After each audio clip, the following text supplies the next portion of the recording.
Albert Einstein ने एक बार कहा था, शांति बल से नहीं रखी जा सकती, ये केवल समझ से हासिल की जा सकती है। नमस्कार, आज हम एक बहुत ही पेचीदा मुद्दे पर बात कर रहे हैं। ईरान और इजराइल के बीच एक काल्पनिक मगर गंभीर सैन्य टकराव की संभावना और उसके असर। हमारे पास जो जानकारी है, जिसमें एनडीटीवी में छपे विश्लेषण भी शामिल हैं, वो दिखाते हैं कि ऐसा टकराव सिर्फ क्षेत्रीय शक्ति संतुलन को ही नहीं हिलाएगा, बल्कि रूस और चीन जैसी ताकतों के साथ ईरान के रिश्तों की असलियत भी सामने ला सकता है। तो आइए इस पर गहराई से चर्चा करते हैं। शुरुआती जानकारी तो यही बताती है कि अगर ऐसा कुछ होता है तो इजरायली हमले ईरान के अहम सैन्य, यहाँ तक कि परमाणु ठिकानों को भी काफ़ी नुकसान पहुंचा सकते हैं। इससे ईरान की जो एयर डिफेंस कैपेबिलिटी है, उस पर गंभीर सवाल उठ सकते हैं। हाँ बिल्कुल, दुश्मन के हवाई हमलों को रोकने की उनकी जो क्षमता है वो शायद उतनी मजबूत साबित ना हो पाए जितनी वो दावा करते हैं। लेकिन ईरान ने भी जाहिर है जवाबी कार्रवाई की होगी, मिसाइलें, ड्रोन्स। जी हाँ बिल्कुल, उन्होंने मिसाइलों और ड्रोनों से जवाब दिया, लेकिन असर शायद उतना नहीं रहा। अच्छा, तो इसराइल ने अपनी जो तकनीकी बढ़त है उसका फायदा उठाया, खासकर ईरान के परमाणु ढांचे और शायद रेवोल्यूशनरी गार्ड्स को निशाना बनाने में। सही कहा।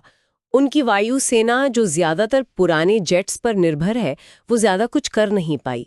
ये एक तकनीकी गैप साफ दिखाता है। लेकिन ईरान की तरफ से भी तो कुछ हुआ होगा। बैलिस्टिक मिसाइलें, ड्रोन हमले, इनसे इजरायली शहरों को निशाना बनाया गया। हाँ, बनाया गया, और इससे नुकसान भी हुआ, जाने भी गई शायद, और एक मनोवैज्ञानिक डर का माहौल भी बना। कई दशकों में पहली बार हो सकता है कि इजरायली लोगों ने सीधे हमलों का ऐसा सामना किया हो।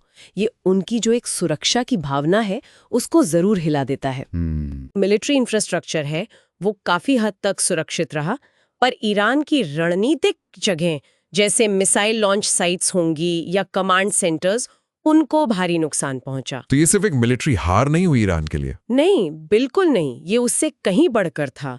ईरान के लिए ये एक बड़ा झटका था जिसने उसकी जो डिटेरेंस की छवि थी, हम भी पलट कर मार सकते हैं वाली बात, उसको कमजोर किया। और तेहरान में शासन की विश्वसनीयता पर भी सवाल उठे। अंदरूनी तौर पर भी दबाव बना होगा। और आपने गठबंधनों की बात की थी, रूस और चीन का क्या रुख रहा है इस दौरान? हाँ, ये बहुत दिलचस्प है। इस संकट ने ईरान के जो सहयोगी हैं उनकी सीमाओं को भी उजागर कर दिया। रूस और चीन दोनों ने बयान तो दिए, इजरायली हमलों की निंदा भी की, लेकिन कोई ठोस मदद जैसे मिलिट्री इंटेलिजेंस या सीधा सैन्य सपोर्ट वो नहीं दिया। न रूसी रडार काम आए, न चीन ने कोई एडवांस्ड एयर डिफेंस सिस्टम फौरन भेजा। जी, ऐसा ही लगता है। कोई ऐसी ठोस मदद सामने नहीं आई। तो क्या हम ये कह सकते हैं कि मॉस्को और बीजिंग ईरान को एक उपयोगी पार्टनर तो मानते हैं पश्चिम एशिया में अमेरिकी प्रभाव को बैलेंस करने के लिए, पर उसके लिए वो इजराइल या अमेरिका से सीधे भिड़ने का खतरा नहीं उठाना चाहते? बिल्कुल, आप इसे बड़ी तस्वीर में देखें तो यही नजर आता है। ईरान उनके लिए जरूरी है, पर अपने व्यापक रणनीतिक और आर्थिक हितों को वो ईरान के लिए दांव पर नहीं लगाएंगे।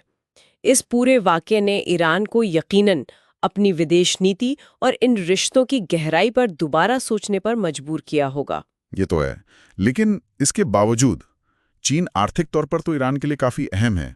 वो 2021 वाला 25 साल का समझौता भी है। हाँ, वो समझौता बहुत महत्वपूर्ण है। $400 अरब तक के निवेश का वादा, ऊर्जा इंफ्रास्ट्रक्चर में, बदले में ईरान से सस्ता तेल।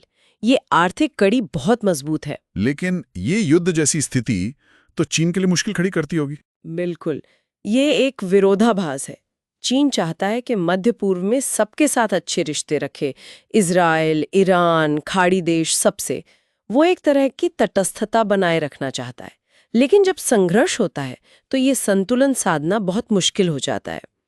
चीन को अपनी इस कूटनीतिक रस्सी पर चलने की चुनौती का एहसास होता है। और शायद इसी वजह से ईरान ने भी कुछ सबक सीखे होंगे, जैसे अपनी वायु रक्षा और वायु सेना को मजबूत करने की जरूरत। हाँ, लगता तो यही है। इस टकराव ने शायद उन्हें आईना दिखाया है। जानकारी ये भी है कि रूस से जो Su-35 विमान मिलने थे, उनमें देरी हो रही है। तो क्या अब ईरान चीन की तरफ देख रहा है? J-10C vigorous dragon fighter jets के लिए बातचीत तेज कर रहा है। जी, ऐसी खबरें हैं। ये J-10C काफी आधुनिक मल्टी रोल विमान है। अगर ये ईरान को मिलते हैं तो उसकी पुरानी पड़ चुकी एयरफोर्स को नई ताकत मिल सकती है, और शायद ये इजराइल के साथ जो तकनीकी फासला है उसे कुछ हद तक कम करने की कोशिश हो। तो ये एक बड़ा रणनीतिक बदलाव माना जाएगा ईरान के लिए। सिर्फ मिसाइलों और प्रॉक्सी पर निर्भर रहने से आगे बढ़कर हवाई ताकत पर ध्यान देना। बिल्कुल, ये दिखाता है कि वो समझ रहे हैं कि आज के दौर में एयर पावर कितनी जरूरी है। हवा में जिसका दबदबा होता है वो कुछ ही घंटों में दुश्मन के अहम ठिकानों को निशाना बना सकता है। शायद उन्होंने ये महसूस किया।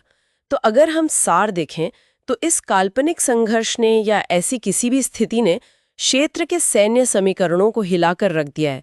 इसने ईरान को उसकी अपनी सीमाएं दिखाई हैं, रूस और चीन जैसे सहयोगियों की प्रतिबद्धता की हदें दिखाई हैं, और चीन को भी सोचने पर मजबूर किया है कि उसकी जो ये तटस्थता की नीति है उसकी क्या कीमत है और एक उभरती हुई वैश्विक शक्ति के तौर पर उसकी क्या जिम्मेदारियां बनती हैं।